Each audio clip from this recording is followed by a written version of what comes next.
Blessed is the man that trusteth in the Lord, and whose hope the Lord is. Trust in the Lord with all thine heart, and lean not unto thine own understanding.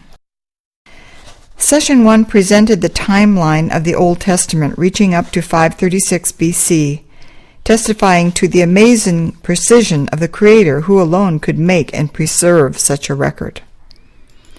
Session 2 now looks at patterns and denominators. We are reminded of how God most often revealed himself in a quiet but obvious way. Remember the story of Elijah in 1 Kings 19 verses 11 through 13. He sensed God's presence not in the strong wind, earthquake, or fire, but in a still small voice. The day will come when God will reveal to the whole world the raw power that people so often expect of him. But first he reveals himself in simple, unobtrusive ways, such as being born as a baby, laboring as a carpenter, healing and giving words of comfort, preaching eternal truths in a powerful but unassuming manner, rarely demonstrating outward power. And that appears in the relationships between the numbers. There's something amazing here, something unimaginable, but open to the honest, humble seeker. We need to connect with his mind and reflect it to the world if we're going to be able to stand in the day of his coming. If we will trust him with all our heart, a whole different universe, a completely different way of thinking, a totally different paradigm, infinite possibilities of love will appear. And this is just the beginning. Okay, let's go into the chronology relationships. Accepting the Bible chronology as we've presented it reveals some recurring time relationships between many major historical events. Confirmation of these many dates establishing these relationships will again be left for personal research. And I have to say that some of these dates we will establish, we'll calculate, you'll see them. And there's a few in there that you'll have to double check if you'd like to. Few comments will be made as to the possible meanings of these observations and correlations. Now we see in the Bible some numbers, the following numbers particularly, 5, 6, and 7. 7 is God's number, representing spiritual perfection or completion, while 6 is a number that we associate with man.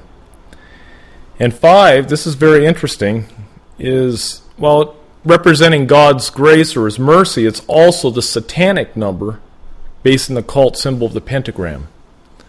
And this could be viewed as frustrating God's grace. With this in mind, let's review what we have concluded in the last session. 6,000 years, 6 days of 1,000 years each. 1,000 years, 1 day of 1,000 years. And this is very interesting. The millennium is 1,000 years. AD 3012, and we had a total of 7 days of 1,000 years each. And this principle will be expounded upon over and over and over again.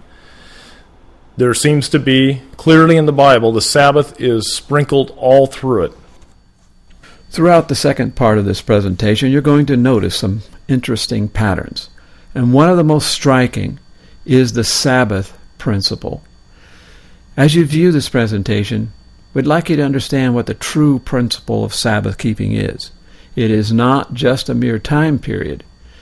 The principle of Sabbath is the authority of heaven, recognizing that God has given us time, and we give back to him a portion of that time, a memorial of creation, as it were, carved not in stone, but in time.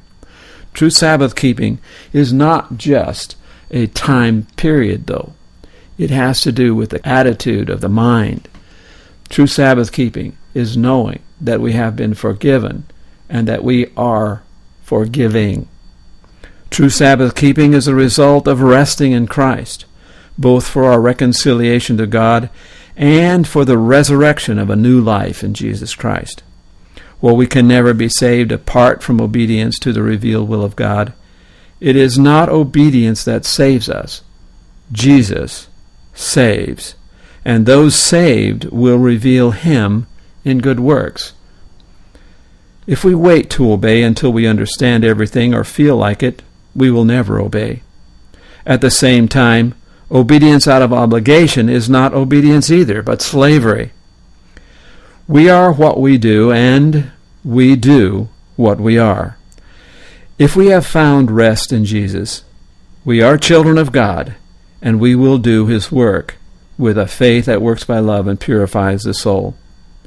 We will do what has been revealed to us to do, not out of obligation, but out of love, because we believe God knows what is best.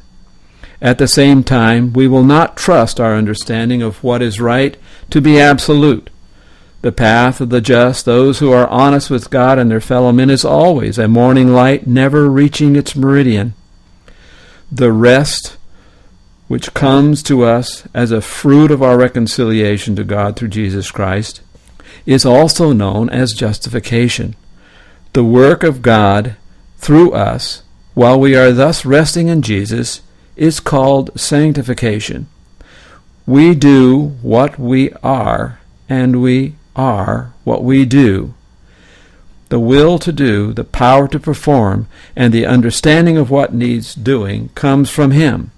His is the glory. Resting in Christ, we have power to choose not to sin. Yet we are ever free to depart from the path of strict rectitude. But day by day, moment by moment, as the song says, as we choose to follow Him and do His will, we become changed and vessels of honor unto honor, and an ever brighter revelation of Him who died to save us. Self is submerged in Jesus, and love flows out to our fellow man.